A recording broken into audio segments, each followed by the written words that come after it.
ಇರೋದ್ರಿಂದ ನಾನು ಹೆಚ್ಚು ಮಾತನಾಡಲಿಕ್ಕೆ ಹೋಗಲ್ಲ. ಯಾಕಂತಂದರೆ 4:40 ನಿಮಿಷದ ಒಳಗಡೆ ನಾವು ಈ ಜಾಗವನ್ನು ಖಾಲಿ ಮಾಡಲೇಬೇಕು. ಇಲ್ಲದೆ ಹೋದರೆ ಹೆಲಿಕಾಪ್ಟ್ರು ಹೋಗಲ್ಲ. ಅದಕ್ಕೋಸ್ಕರ ಹೆಚ್ಚು ಮಾತಾಡಲಿಕ್ಕೆ ಹೋಗಲ್ಲ. ಇವತ್ತು ವಿಜಯಪುರದಲ್ಲಿ ಸುಮಾರು 800ಕ್ಕೂ ಹೆಚ್ಚು ಕೋಟಿ ರೂಪಾಯಿಗಳ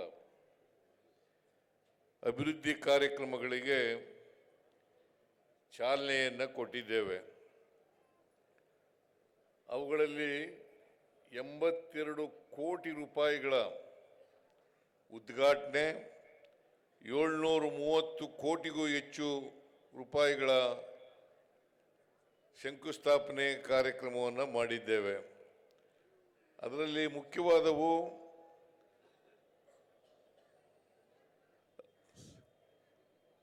ರಾಣಿ ಚೆನ್ನಮ್ಮ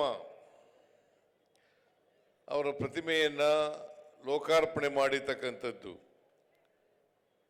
ಶ್ರೀ ರಾಮಲಿಂಗಾರೆಡ್ಡಿ ಬಸ್ ಸ್ಟ್ಯಾಂಡ್ ಅಂತೇಳಿ ನಾಮಕರಣವನ್ನು ಮಾಡಿದ್ದೇವೆ. ಈಗಾಗಲೇ ಕಿತ್ತೂರು ರಾಣಿ ಚೆನ್ನಮ್ಮನವ್ರ ಬಗ್ಗೆ ಮಾತನಾಡಿದ್ದಾರೆ. ನಾನು ಹೆಚ್ಚು ಮಾತನಾಡಲಿಕ್ಕೆ ಹೋಗಲ್ಲ. ಕಿತ್ತೂರು ರಾಣಿ ಚೆನ್ನಮ್ಮನವರು ಸಿಪಾಯಿ ದಂಗೆ 1857ರಲ್ಲಿ ನಡೀತು. ಇದು 1924ರಲ್ಲಿ ಬ್ರಿಟಿಷ್ನವ್ರ ವಿರುದ್ಧ ಹೋರಾಟ ಮಾಡಿದ್ರು. ಅಂದರೆ 33 ವರ್ಷಗಳ ಮುಂಚಿತವಾಗಿಯೇ ಬ್ರಿಟಿಷ್ನವರ ವಿರುದ್ಧ ಹೋರಾಟ ಮಾಡಿದಂಥ ಕೀರ್ತಿ ಕಿತ್ತೂರು ರಾಣಿ ಚೆನ್ನಮ್ಮನವರಿಗೆ ಸಲ್ತದೆ ಅಂತಕ್ಕಂಥ ಮಾತುಗಳನ್ನು ಹೇಳಲಿಕ್ಕೆ ಬಯಸ್ತಾ ಇದ್ದೇನೆ.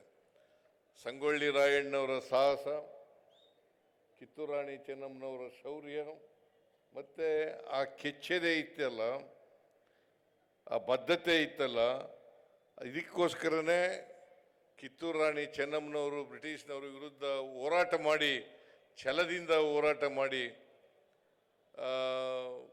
ಕ್ಯಾತ್ರೆ ಅಂತ ಒಬ್ಬ ಬ್ರಿಟಿಷ್ ಅಧಿಕಾರಿಯನ್ನು ಸೋಲಿಸ್ತಾರೆ.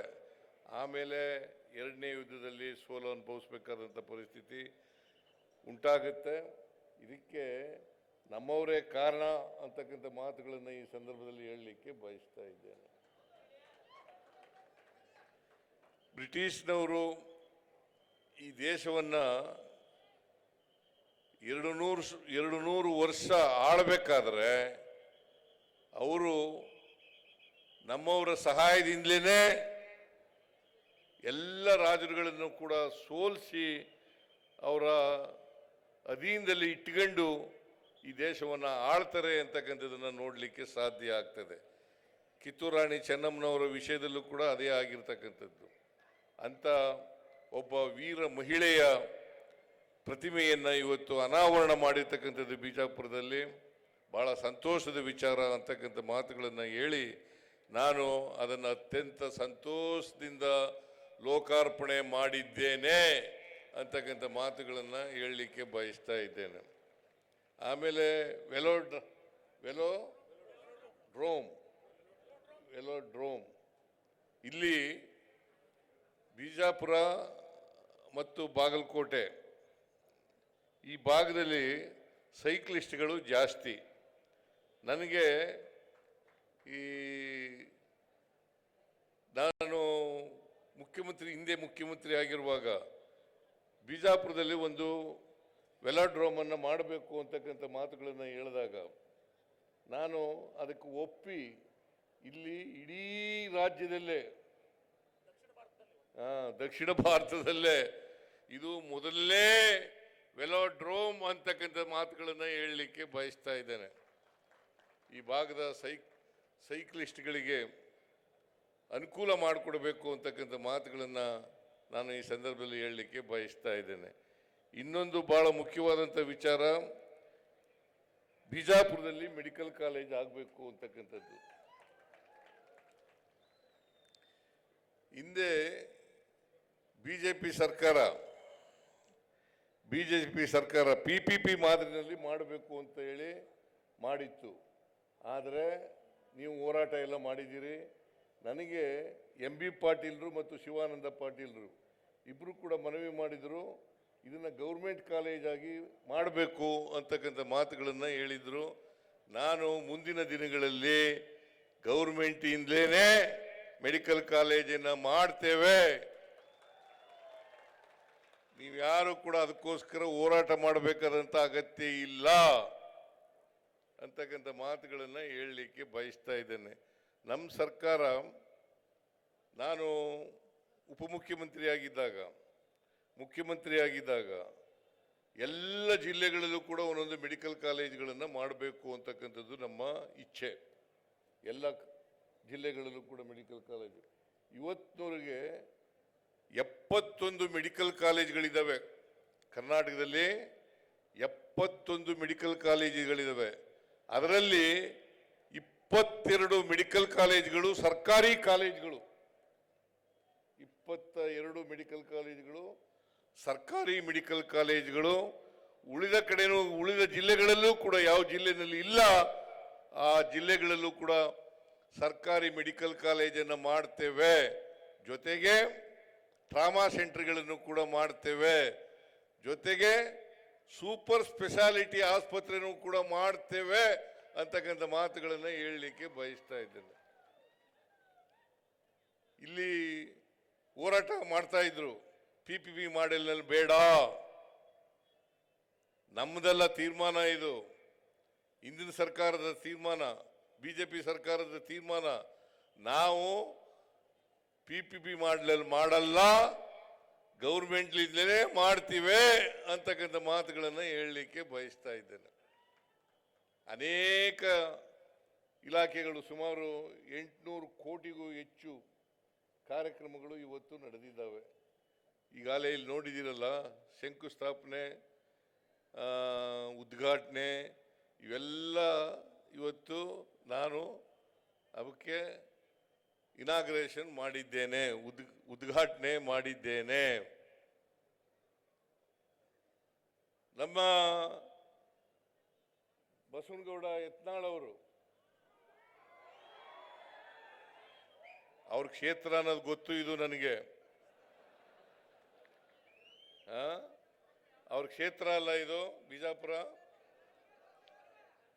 ಅದರಿಂದ ಅವರ ಅಭಿಮಾನಿಗಳಿದ್ದಾರೆ. ನೀವು ನಮ್ಮ ಅಭಿಮಾನಿಗಳು ಕೂಡ.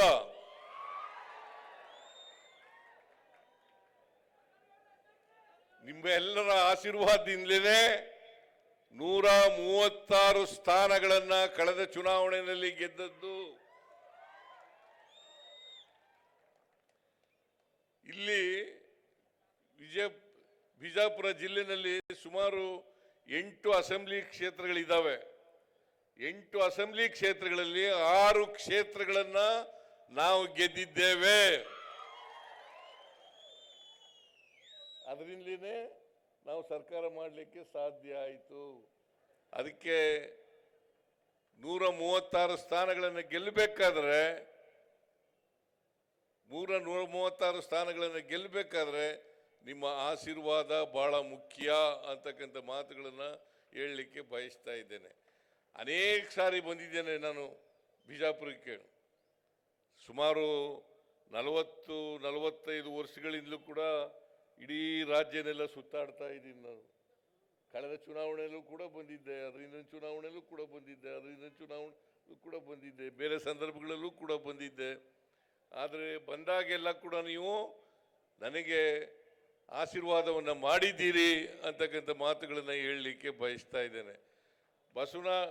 ಬಸವನಗೌಡ ಯತ್ನಾಳ್ ಅವರು ಅನೇಕ ವಿಚಾರಗಳನ್ನು, ಅನೇಕ ಒತ್ತಾಯಗಳನ್ನು ಮಾಡಿದ್ದಾರೆ. ಅವುಗಳಲ್ಲಿ ಬಹಳ ಮುಖ್ಯವಾದದ್ದು ಮೇಲ್ಸೇತುವೆ. 160 ಕೋಟಿ ರೂಪಾಯಿ ಅಂದಾಜು ವೆಚ್ಚದಲ್ಲಿ ಮೇಲ್ಸೇತುವೆ ಮಾಡಬೇಕು ಅಂತ ಮನವಿಯನ್ನು ಮಾಡಿದ್ದಾರೆ. ಅದನ್ನು ಮಾಡಿಕೊಡ್ತಕ್ಕಂಥ ಕೆಲಸವನ್ನು ಮಾಡ್ತೇನೆ ಅಂತಕ್ಕಂಥ ಮಾತುಗಳನ್ನು ಹೇಳಲಿಕ್ಕೆ ಬಯಸ್ತಾ ಇದ್ದೇನೆ. ಗೊತ್ತಾಯ್ತಾ?